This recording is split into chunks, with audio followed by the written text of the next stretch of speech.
तो जिस समय से यूपीए की सरकार गई उस समय से नीतीश कुमार जी कटोरा लेकर के कभी बिहार में रहते हैं, मोदी जी के पास रहते हैं और मजबूर हैं। तो जब तक समाज को शिक्षित नहीं किया जाएगा तब तक हम लोग विकसित राज्य और विकसित देश का सपना नहीं देख सकते हैं। भूमिका यह है कि बिहार को अग्रणी राज्य बनाना है और बिहार देश का नेतृत्व करे, ये हम सबों का सपना है। सोना चांदी अपना जमीन गिरवी रख के अपने बच्चे को पढ़ाने के लिए ले जाता है और देखिएगा कि पेपर लीक हो जाता है। और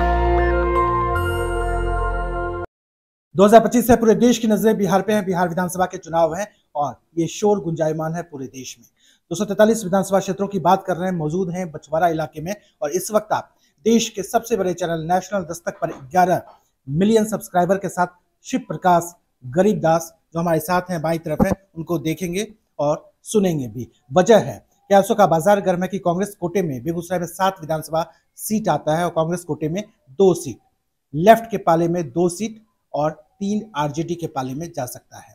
उसी बछवाड़ा इलाके में मौजूद है जहां कांग्रेस को ये सीट देने की जो बातें हैं वो अपने आखिरी चरण में है। और शिव प्रकाश गरीबदास परिचय के मोहताज नहीं है, युवा नेता है, 30-31 साल के हैं, शिक्षा दीक्षा एमकॉम पास कर चुके हैं, उससे आगे की भी जो पढ़ाई के लिए प्रयासरत रहे। लेकिन यूथ आइकॉन, युवाओं के चहेते, कांग्रेस कोटे से आते हैं, कांग्रेस के राज्य इकाई युवा के राज्य के प्रदेश के अध्यक्ष भी हैं और बछवाड़ा सीट कांग्रेस के पाले में जाने की संभावनाएं हैं। शायद अगले 2 से 3 दिनों में पहली लिस्ट महागठबंधन की तरफ से जारी होने वाला है, जिसमें शिव प्रकाश गरीबदास आएंगे। बेगूसराय बछवाड़ा 2 ऐसे सीट जो कांग्रेस के पाले में जा सकता है। खुद हमारे साथ मौजूद है शिव प्रकाश गरीबदास। मुस्कुराहट बहुत कुछ कह रहा है।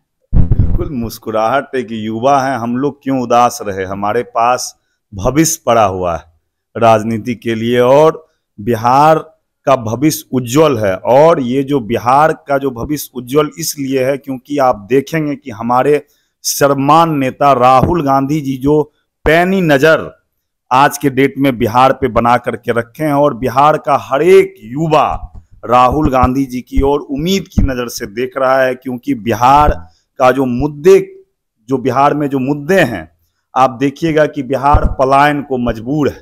बिहार से ऐसी ट्रेन चलाई जाती है जिसका नाम रहता है श्रमजीवी एक्सप्रेस, श्रम संसाधन एक्सप्रेस। तो बिहार को जो एक लेबर राज बना करके रख दिया गया है। और बिहार के जो हमारे मुखिया नीतीश कुमार जी हैं, जो नीतीश कुमार जी के बारे में सभी लोग बोलते हैं कि हमारे मुख्यमंत्री जी अचेत अवस्था में, वो अपना निर्णय स्वयं नहीं ले पा रहे हैं। जब नीतीश कांग्रेस पार्टी का सिद्धांत रहा है और मूल रहा है कि जो लोग अच्छा काम करते हैं उसका हम लोग नाम लेते हैं कि भैया आप अच्छा काम कर रहे हैं, आप विरोधी हैं फिर भी हम आपका नाम ले लेंगे। नीतीश कुमार जी ने जब बिहार का कमान संभाला था तो उस समय देश में डॉक्टर मनमोहन सिंह जी की सरकार थी, यूपीए 1। तो पूरे लोग आज जो बिहार में जो देन है, हर घर नीतीश जी ढोल बजा रहे हैं, बिजली बिजली बिजली। तो बिजली कौन दिया भाई? बिजली यूपीए 1 में सरकार थी और एक स्कीम आई थी राजीव गांधी विद्युतीकरण योजना। आज उसी योजना के अंतर्गत घर घर बिजली गया तो नीतीश कुमार जी बोल रहे हैं कि हम बिजली पहुंचा दिए, बोल रहे हैं कि हम गांव गांव सड़क का जाल बिछा दिए। आप याद कीजिए कि उस समय बिहार के कैबिनेट से ही मिनिस्टर हुआ करते थे दिल्ली में रघुवंश बाबू, बहुत नामी चेहरा थे और उन्होंने, रघुवंश बाबू ने बिहार में सड़कों का जाल बिछाया। तो उसका क्रेडिट भी नीतीश कुमार जी लेते हैं। तो उस क्रेडिट में आप याद कीजिए बिहार में भी बाढ़ आती है, हमारे क्षेत्र में भी बाढ़ आती है। उस समय जो बिहार में बाढ़ आई थी तो उसका स्पेशल पैकेज का घोषणा किए थे मनमोहन सिंह जी ने और बिहार को बड़े पैमाने पे यूपीए 1 और यूपीए 2 ने सींचा। तो जितना दूर उन्होंने यूपीए 1 और 2 को सींचा, आज बिहार वहीं पे खड़े हैं। और उसके बाद तो जिस समय से यूपीए की सरकार गई उस समय से नीतीश कुमार जी कटोरा लेकर के कभी बिहार में रहते हैं, मोदी जी के पास रहते हैं और मजबूर हैं बिहार के डेवलपमेंट। डबल इंजन सरकार पर हमलावर हैं शिव प्रकाश गरीबदास। इस वक्त आप देश के सबसे बड़े चैनल नेशनल दस्तक पर अगर शिव प्रकाश गरीबदास को देख रहे हैं तो उसकी वजह भी है। 2020 फ्लैशबैक में लिए चलते हैं, इंडिपेंडेंट प्रत्याशी के तौर पर चुनाव लड़ते हैं शिव प्रकाश गरीबदास और वो वोट हासिल करते हैं, जनता का वो समर्थन हासिल करते हैं जिसकी गूंज पटना तक पहुंचता है, सूबे की राजधानी तक पहुंचता है। चुनाव के बाद अगर युवाओं का झुकाव बढ़ा, रुझान बढ़ा या राहुल गांधी की यात्राएं होती है और युवा जिस तरीके से पार्टी की तरफ अट्रैक्ट होते हैं, वोटर अधिकार यात्रा और तमाम जो चीजें हैं, उसमें बड़ा एपीसेंटर, बड़ा योगदान शिव प्रकाश गरीबदास का भी है। युवा प्रदेश के अध्यक्ष हैं और जिस तरीके से युवाओं के वास्ते काम किया, सोच को डेवलप किया, जो कांग्रेसी रहे उनको उस पाले में फिर से वापस लाने की कोशिश से किया, तो शायद इसके हकदार भी हैं शिव प्रकाश गरीबदास। बछवाड़ा को लेकर आपके नाम की चर्चाएं हैं, आपके नाम पे मोहर लगता है, जनता को बड़ी सौगात बछवाड़ा की तरफ से क्या देंगे गरीबदास जी? एक बस बड़ी सौगात बताइए। पलायन से बछवाड़ा को रोकेंगे और बछवाड़ा को एजुकेशनल हब बनाएंगे। रोजगार पलायन भ्रष्टाचार की बात होती है, राहुल जी भी तमाम रैलियों में कहते हैं, कई बार इंटरव्यू में हमने किया। आपकी नजरों में सबसे प्रायोरिटी में कौन सा यहाँ पे सबसे बड़ा अहम मुद्दा है कि बछवाड़ा में रेलवे की बड़ी जमीन है और उस जमीन पे रेलवे का बड़ा कारखाना लग सकता है, परंतु आज भी ललायित है।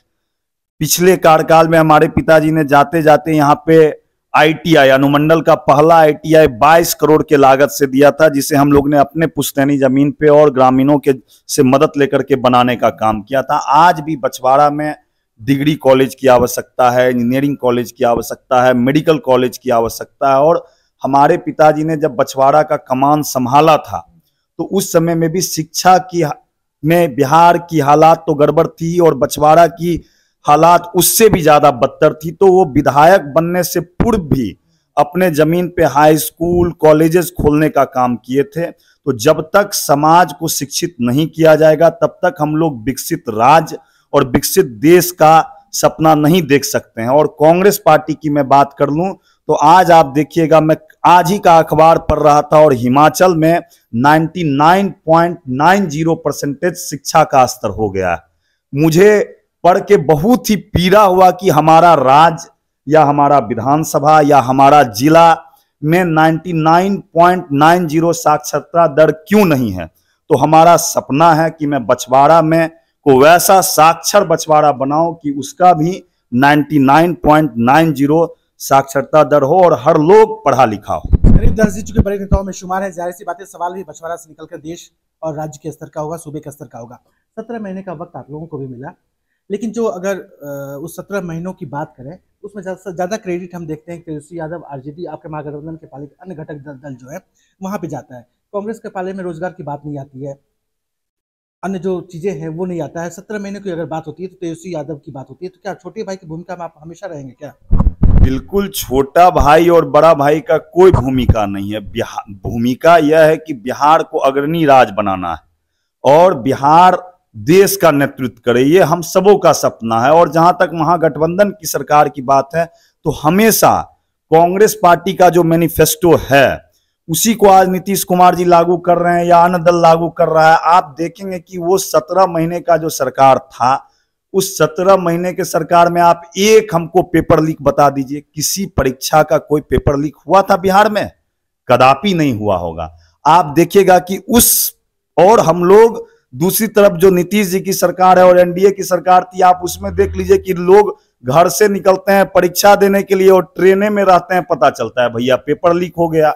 वो परीक्षा हॉल से जब बाहर निकलते हैं तो पता चलता है मेरा बहुत अच्छा परीक्षा गया। और बिहार का लोग सोना चांदी अपना जमीन गिरवी रख के अपने बच्चे को पढ़ाने के लिए ले जाता है और देखिएगा कि पेपर लीक हो जाता है। और रोजगार का जो सृजन 17 महीने की सरकार में जितनी तेजी से हुआ, चाहे हम वित्त रहित शिक्षकों को शिक्षक देने की बात करें या बहाली की बात करें या जिस ढंग का भी करें, जितना रोजगार 17 महीने में हुआ उसके बाद तो रोजगार हुआ नहीं। उसके बाद सिर्फ घोषणा होता है। वैसा ही घोषणा होता है कि मैं आपके माध्यम से बेगूसराय का हूं, बेगूसराय दिनकर की भूमि है, श्री बाबू की भूमि है। ठीक उसी प्रकार से ये लोग घोषणाएं करते हैं कि आप याद कीजिए कि नरेंद्र मोदी जी जब पहली बार देश का कमान संभाले थे तो उनके सारे सांसदों ने एक गांव को गोद लेने का काम किया था। बेगूसराय में भी एक रामधारी सिंह दिनकर जी का गांव है, उस गांव को गोद लेने का काम किया था। या जो जहां भी उनके संसद महोदय ने उस गांव को गोद लेने का काम किया था, आप जा करके उस गांव का हाल देखिए। जिस ढंग से उसको नहीं बोलते हैं कि गोद लिए और उसको पेट में ही उसकी हत्या कर दी गई, भ्रूण हत्या कर दी गई, ठीक उसी प्रकार से जिस ढंग से बिहार का बोली लगाए गांधी मैदान में 50,000 करोड़ दूं, 60,000 करोड़ दूं, 70,000 करोड़ रुपया दिया। दूसरी तरफ कांग्रेस पार्टी जो बोलती है वो करती है। और बछवाड़ा में भी जो बछवाड़ा का पिछला इतिहास रहा है, उस इतिहास को मैं उस गौरव गाथा को आगे ले जाने के लिए संकल्पित हूं और आगे बढ़ेगा बचपा। एक शेर के जरिए भी समझिए कि बस समंदर को इतनी सी बात खल गई, बस समंदर को इतनी सी बात खल गई, एक कागज की नाव कैसे मुझ पे चल गई। लोकसभा चुनाव की बात करें, ये वही विधानसभा क्षेत्र है जहां एनडीए भाजपा ने शिकस्त खाया और आज अगर उस वक्त अगर परेशानी का सबब रहा माथे पे पसीना आया गिरिराज सिंह को और भाजपा के तमाम दिग्गज नेताओं को, उसमें बछवाड़ा का बड़ा अहम योगदान रहा। जहां पे जो प्रत्याशी रहे उस वक्त के गिरिराज सिंह, वो यहीं से पीछे भी हुए थे। शिव प्रकाश गरीदास यहीं से आते हैं, कांग्रेस कोटे से आते हैं और कैसों का बाजार गर्म है कि कांग्रेस यहाँ से शिव प्रकाश को इस बार जनता के सामने लाने के लिए तैयार भी है। युवाओं की बात हो रही है, महिलाओं की बात हो रही है, ये इलाका एम्पावरमेंट के मामले में कहाँ तक पहुँच पाया और आपकी नज़रों में सशक्तिकरण और युवा किस प्रायोरिटी पे होंगे, एक एक काम क्या होगा? बिल्कुल, आज बेगूसराय जिला इंडस्ट्रियल हब है। श्री बाबू का देन है कि यहाँ पे देखिएगा लगातार फर्टिलाइजर, चाहे हो जाए इंडियन ऑयल का हो या पेप्सी का कारखाना हो, सुधा डेयरी हो, परंतु देखिएगा उस सारे इंडस्ट्री में आज भी बाहर के लोग आकर के काम कर रहे हैं।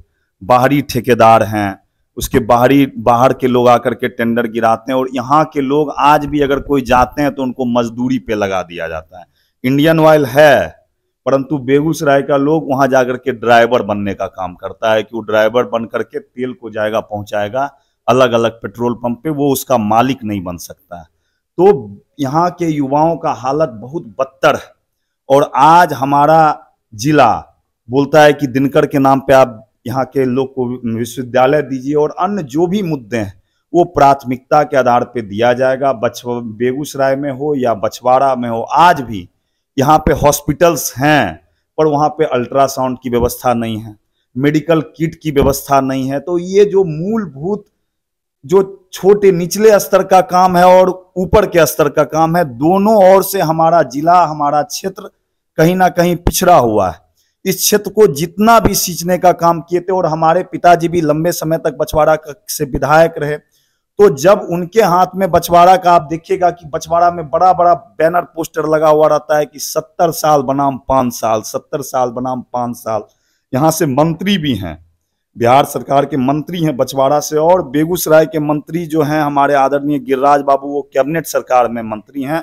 तो बछवाड़ा का सौभाग्य है कि वो बिहार सरकार में भी कैबिनेट रैंक के मंत्री हैं और देश में भी कैबिनेट के मंत्री हैं, परंतु उस ढंग से विकास नहीं हो रहा। और वो जो लोग आज उन्हीं के मंत्री बछवाड़ा में बैनर लगा रहे हैं 70 साल बनाम 5 साल। दस्तक की आपसे गुजारिश है कि अगर इसको बचाना चाहते हैं तो नेशनल दस्तक को सब्सक्राइब करने के लिए रेड कलर के सब्सक्राइब बटन को दबाएं, फिर बेल आइकन की घंटी दबाएं। नेशनल दस्तक को बचाने के लिए बहुत जरूरी है कि हर खबर को शेयर करें, लाइक करें, कमेंट जरूर करें।